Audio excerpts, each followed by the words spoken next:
Hey everyone, my name is Peyton and this is part 9 of a series where I create a haunted house inside of Unreal Engine 5. If you have not previously watched any of the other videos, feel free to check them out below in my description. And so in this video, it's going to be a variety of lighting and updating some textures. I did already set up a kind of a master material that I'm using for my updated shaders and everything that you're seeing here. I made a quick video that I'll also link below in the description just for you to be able to kind of build this out yourself and get started with making some more advanced material instances and all.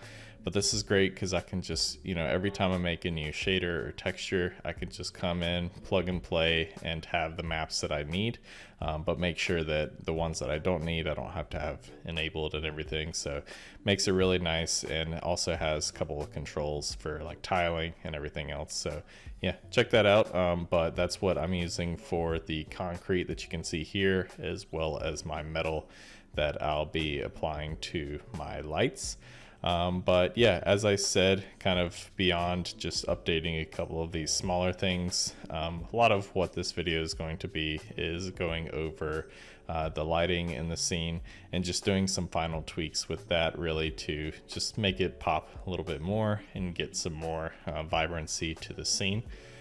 In my previous video, I did add some of these like cooler like lights on the wall of the house and everything. Say cool, but they're actually like very warm tones, and I think they were helping nicely to kind of break up the coolness of the fog and the nighttime scene. So what I'm doing is, of course, yeah, just one of the metals that I made in Substance Designer, just applying to my location for that. And then I additionally took that exact same lamp and just placed it basically on a pole inside of Maya. And so now I have a lamp post as well with the very same type of like architecture and all. That way, it was pretty easy, and like it's nothing crazy that I had to do. I just kind of attached a pole to it, had some of those details. It's a great way to kind of reuse some of this stuff that we already created. So what I'm going to do with this lamp is I want to actually, of course, bring it in and try out using it for some of the street areas. And it's pretty cool. I think it'll be nice for some additional lighting, but I'm actually going to create a blueprint for this. Reason behind that is just because like I could just have the lamp and then manually place in the lights like we did with the houses, but I wanted to show the benefit of doing something like a blueprint, especially for some of these things that you're going to be reusing that might have actual lights attached to them and everything. So I'm going to create a blueprint down here in the content browser and then open that up and actually drag in my street lamp. And what's really great about blueprints is because I can kind of compile multiple things together. So I can add my point light in here, and then once I place the blueprint throughout the level, I can just update the actual point lights attributes in here, and it's going to update everywhere. So it's really convenient just because of that ability to basically, yeah, just update everything that you have in the scene at once. And while we're on the topic of ease of use, I want to mention a really easy way to keep safe and up to date with online risks and your personal security. For me, I feel like it is every week where I hear from a friend or relative that has been impacted by their personal information being stolen. Data brokers sell that information to scammers, spammers, and anyone else who may want to target you. Your full name, email, home address, health records, relatives, it's all out there on the internet. That's why I've been using Aura, the sponsor of today's video. Aura shows me which data brokers are selling my information and automatically submits opt-out requests for me. Cleaning up my information not only helps reduce the amount of spam I get, but it also protects me from hackers who could use this information to help them access my social media accounts, bank accounts, or other sensitive information.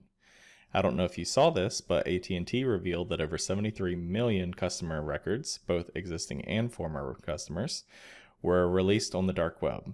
They recommend those affected use strong passwords, monitor account activity, and consider credit freezes or fraud alerts from credit bureaus. Well, thankfully, Aura does all this for me, and best of all, I don't have to download several different apps just because a company couldn't keep my data secure.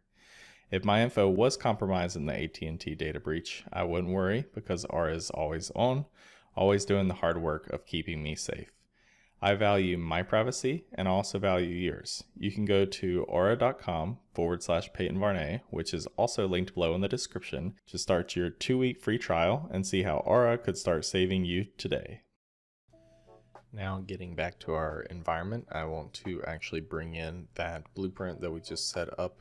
And this is really great, like I said, to where we can kind of just place it around and really kind of control just that one blueprint, and it's going to update throughout the scene. So what I wanted to do with this is I already started to like how the lighting was working somewhat on my house and all. And I want to get just some additional warmth kind of placed throughout the space. And I think this artificial lighting can be nice with that, to really just add some extra pops to certain areas. Just because of the kind of the nighttime lighting that I had, I thought this might be useful. So you can see that I added one kind of on that front side of the house. I'm going to place one over here as well. Even like an unintended thing, but like how the light's kind of hitting those branches, I'm really starting to like. So I think in general, these are working out pretty nicely, and yeah, gonna be a good point to kind of at least keep these around. And now I'm gonna actually adjust the details and everything of those. I want to try to get my tones a little bit closer to each other, mainly because like, you know, I would imagine, especially with this type of house and everything, that they're probably using the same type of like light source. I imagine these are kind of older lanterns, probably not actually powered with electricity or so.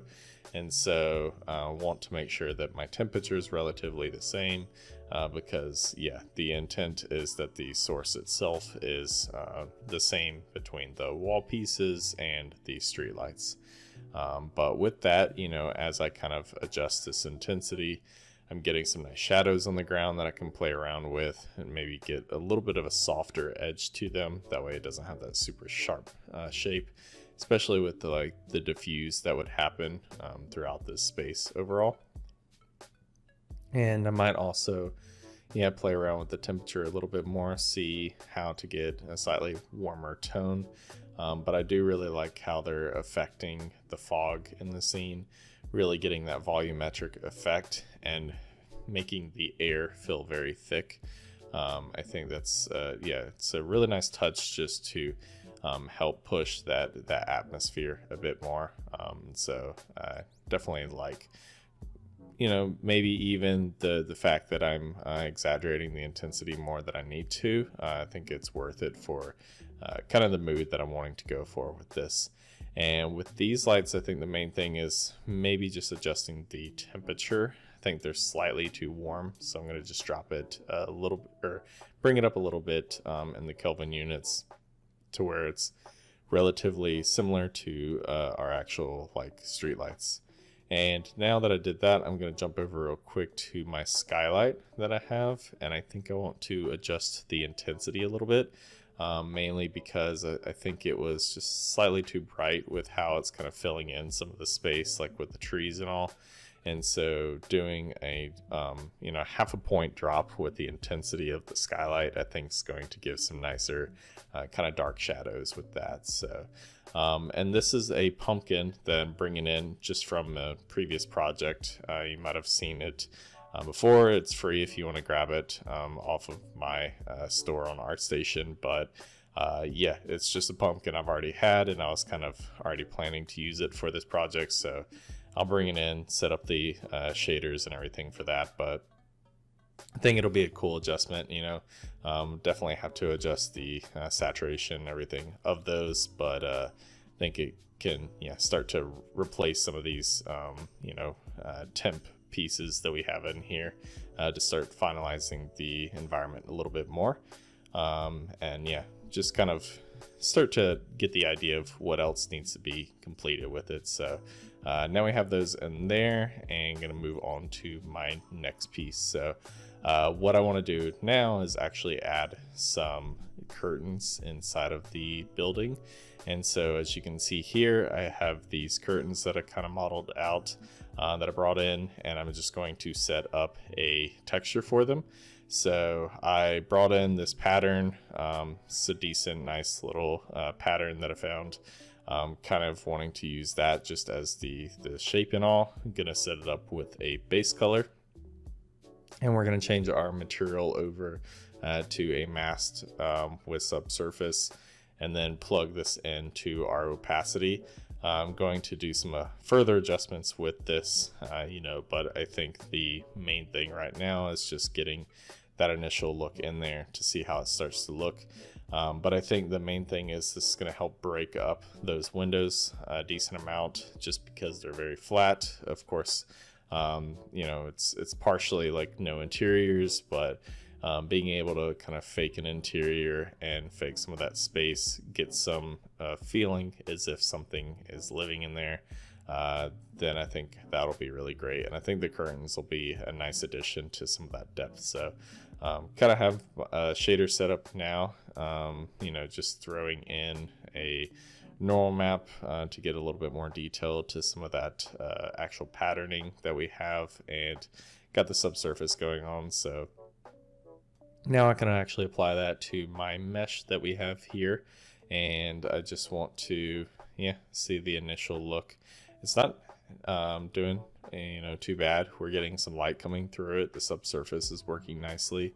Of course, it's like very bright and white. That's not what we're gonna want, but the actual like effect of the curtain is working pretty decently for what we're trying to go for, at least in this initial stage. So what I'm going to do now is bring in my curtain and start to just place around in a couple of the locations in my house. Again, since this is just an exterior shot, I'm really focusing on this kind of distance shot itself. Then I can really, I don't have to worry about trying to put it on like a pole and everything in there, and actually have it like super like nicely built. I can kind of quickly just basically throw it in there, and it looks good from the shot that I'm kind of going for, at least for this purpose. So I think it's nice that I can kind of adjust it in that way. So I want to bring down the color a little bit. Just think that the like I was mentioning, the color seemed a little bit too bright, so trying to get for a duller tan, like beige look with it, and also adjust that opacity a little bit more. And as you can see, like even with just this first like kind of quick impression, we're already getting some like nice light coming through here. It feels like maybe there's like a lamp on inside, and it's getting a soft kind of gradient happening with the cloth. So I like what it's doing, and pretty much the intent of just what I wanted from the windows. So I want to place it around a couple more locations, probably on most of the windows. Like there are some areas we might not have to, but I think just want to place it out. And for lighting's sake, I think it's good to, I'm just going to throw in a ground real quick to kind of separate the first and the second floor.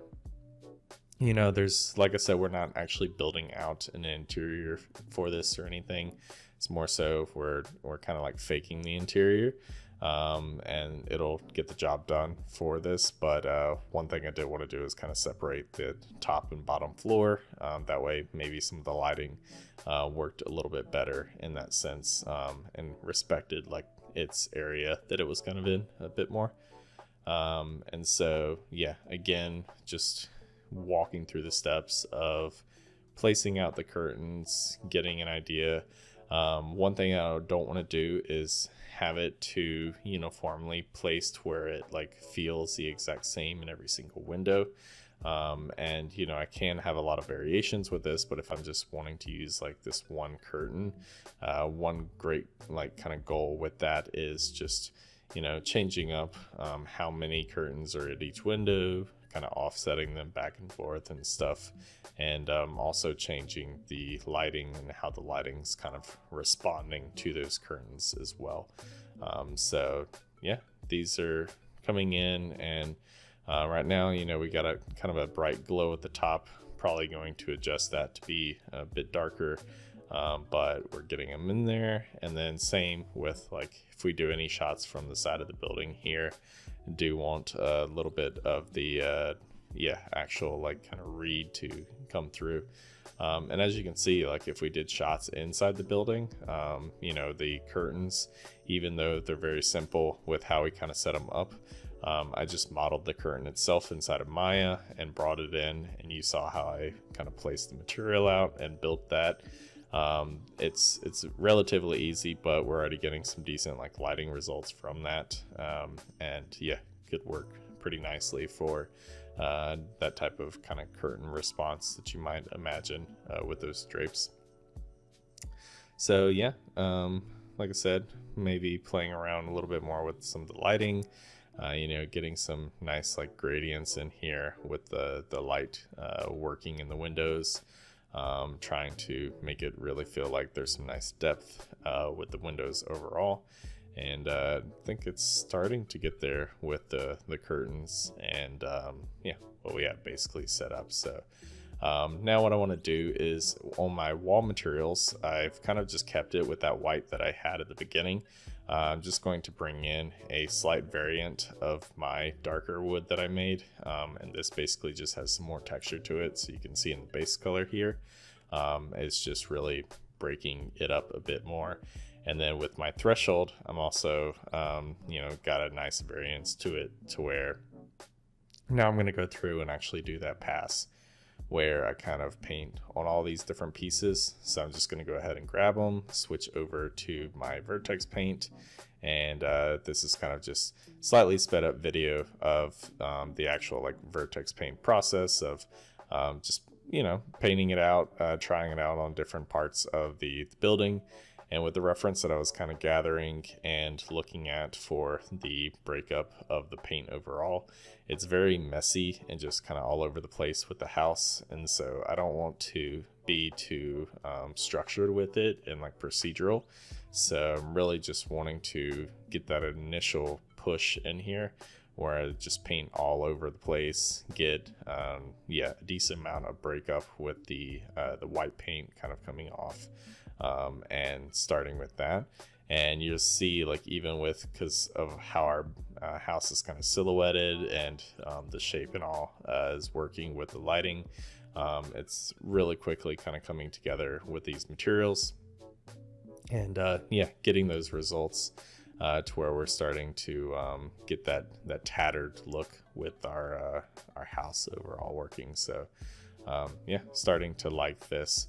I think I noticed at one point part of the wall here. So yeah, painting that in a little bit more. I want to get some details just across the board on these walls. And then I'm going to additionally probably pass on a lot of the other kind of white elements that we've set that initial paint on with.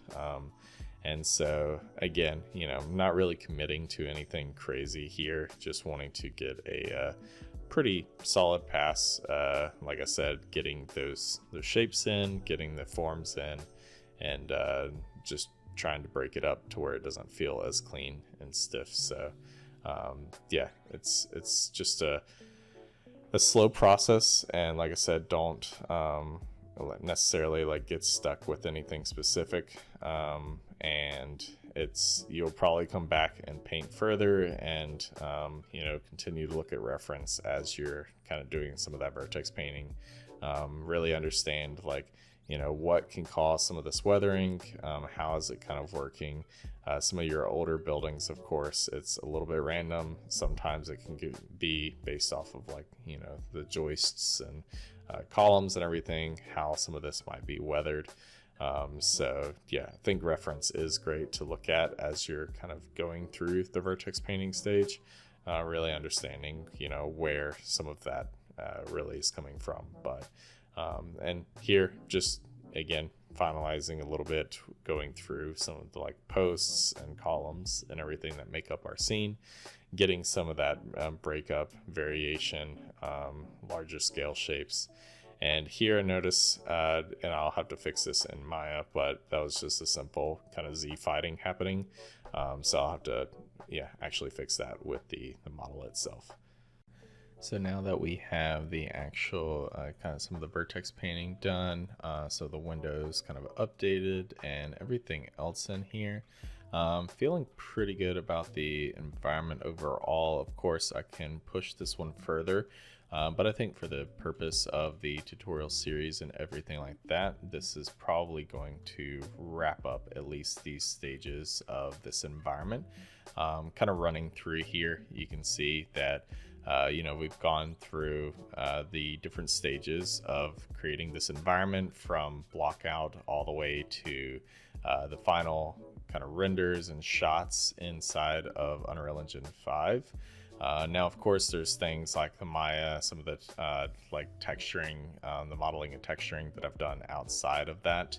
But try to really focus on everything that I did do for this project being recorded and having it really all shown, through this 9-part series where I go, step by step of what I kind of do in my process of creating environment.